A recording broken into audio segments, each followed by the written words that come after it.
I'm sure you've heard the news. Ancient Antarctica is like a time capsule waiting to be unlocked. And you can be part of this journey. Beneath the ice lies a world of untold mysteries. Prehistoric landscapes, ancient ecosystems, even potential signs of early human life. But here's the catch. Uncovering these secrets requires cutting-edge technology and relentless research. That's where you come in. By pledging just $1 on Patreon or subscribing to our channel, you can support our mission to uncover the hidden past of this frozen continent. Every dollar helps us get closer to groundbreaking discoveries that could rewrite history. So, are you ready to be part of something epic? Click the link, join our community, and let's unravel the mysteries of ancient Antarctica together. Because every mystery solved brings us one step closer to understanding our own story. Subscribe now, and let's make history. I'd like to show you this picture real quick. It's a location in Antarctica. And I've talked about this strange cobbling effect before, but I want to do it here in context to show you different pictures of cobbled roads from around the world, and then come back to this and then have you tell me what you think. This is Italy. This is a man-made cobbled street. This is just outside of Paris.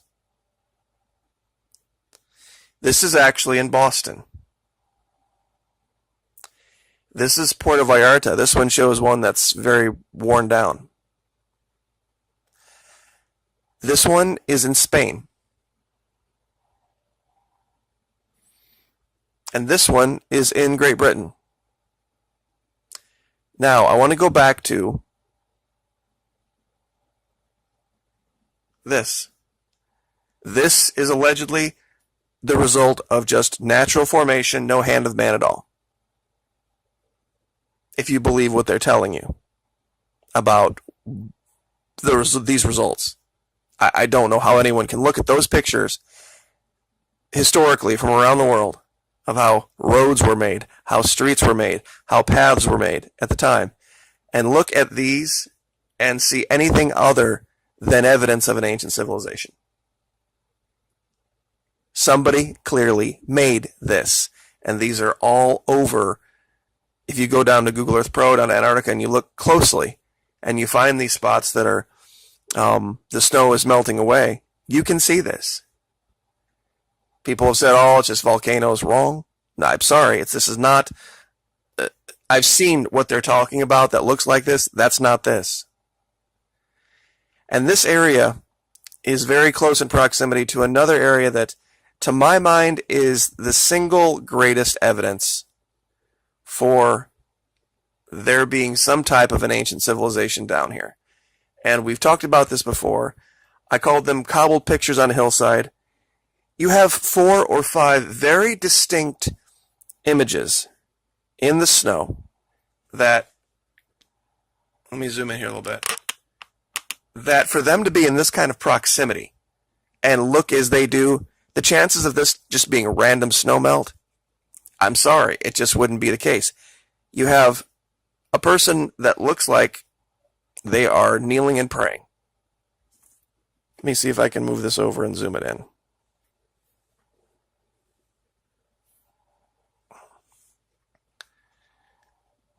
One second. Okay, there we go. Now, clearly feet, legs, a body, arms out front, some type of a head structure. And over here, if you look closely, you see no less than what could be 4 different structures that look like birds. We have one right here in front. We have this one here with the wings. If you zoom out and look over here, that looks like the head of a bird. And I put the pin here, but if I would remove the pin, you would see yet a 4th right here. So that's 5 structures. And right down from this, I want you to look at the equidistant spacing of the straight lines here.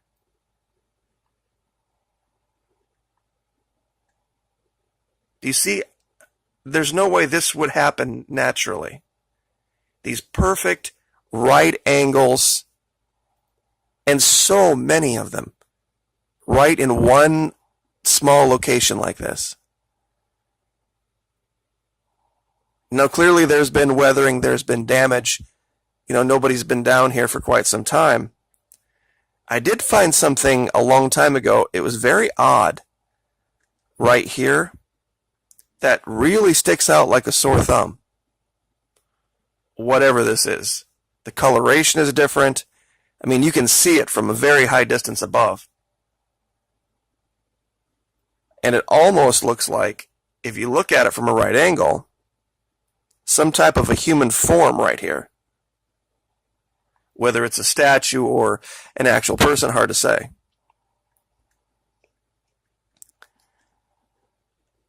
But when looked at from helicopter plane level, this is pretty clear.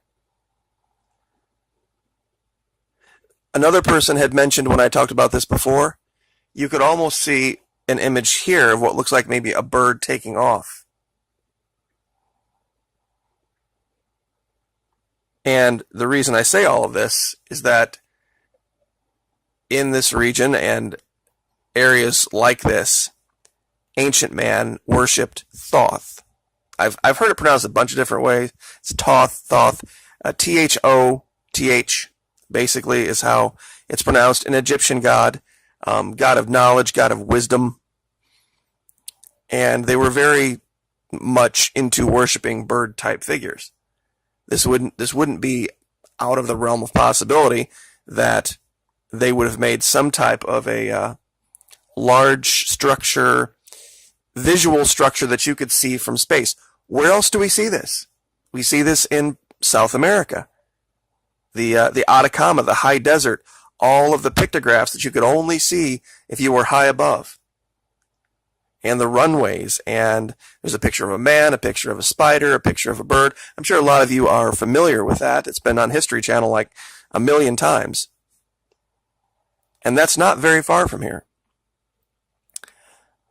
But on another subject, I wanted to, well, it's not another subject, but another location. I found something that looks like, once you see it, you can't unsee it. Now, this is the 2012 historical layer, and I've labeled this rooftop. When you zoom in down here, look at this perfectly square structure. Now, I know this is low res. I wish I could zoom in and get it high res. But the more you zoom in and you look at this, it's clearly not part of the mountain. And when you go through historically, it kind of gets blurred. But it still shows up. That's 14, 15, that's 2016. I think it was really after 2012 that Google Earth realized that in some of their imagery, there might be things that could be found. But you have to look closely, and so they started doing a lot more redacting. So that's why I usually start in the 2012 layer. This is the 11 layer.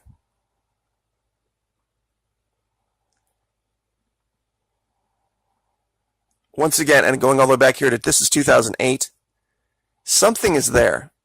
Now, I've brought up and I've clicked the boxes here that say borders and places and global awareness and all that kind of stuff to see if it's really some structure that we've built, which wouldn't be out of the ordinary. It's just a nondescript square building. But as you continue to zoom out, this is something you don't have to be zoomed in to really see that sticks out. And the last place I'll go is just right around the corner from this. And I have this on the 2011 layer. It was this one here that I wanted to show. Clearly this is a pyramid. Because you can show it. This is the 13. Let's see. Okay, so there's 14. Let's go back historically. 2004. This is the 14 picture.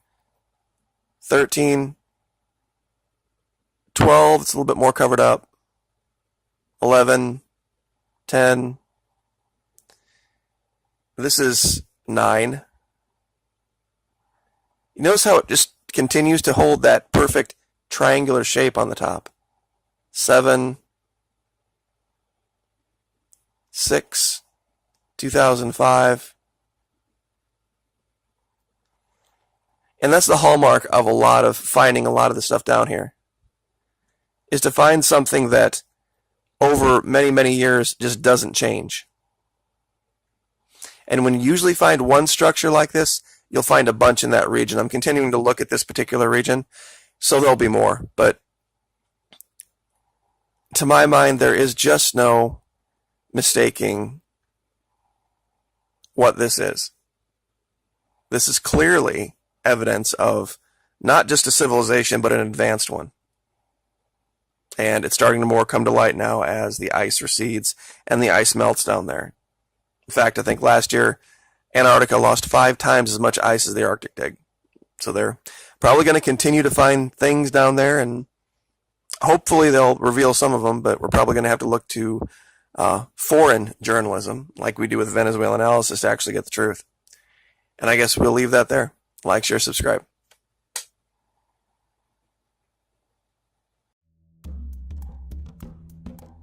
Are aliens using Antarctica as a home base?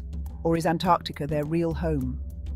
Strange, inexplicable sightings of incredibly advanced aircraft have been noted for hundreds of years all across the planet, leading many researchers to believe we may never have been alone on this planet. There is speculation about the likelihood of a strange variety of beings that may have been native to Antarctica before it froze over during the Middle Ages. Some even suggest that Egyptian pharaohs and world rulers may have regularly conducted trade with a far-off yet unknown mysterious culture. This culture is now forced to abandon the surface, living reclusive lives deep beneath the frozen ice sheet that now makes the surface of their once fertile homeworld a desolate wasteland. Helping support further research into Antarctica is critical for the future of humanity and requires support from viewers at either Patreon or any of the links in the description box below. What might be found at the South Pole could change life as we know it on Earth forever.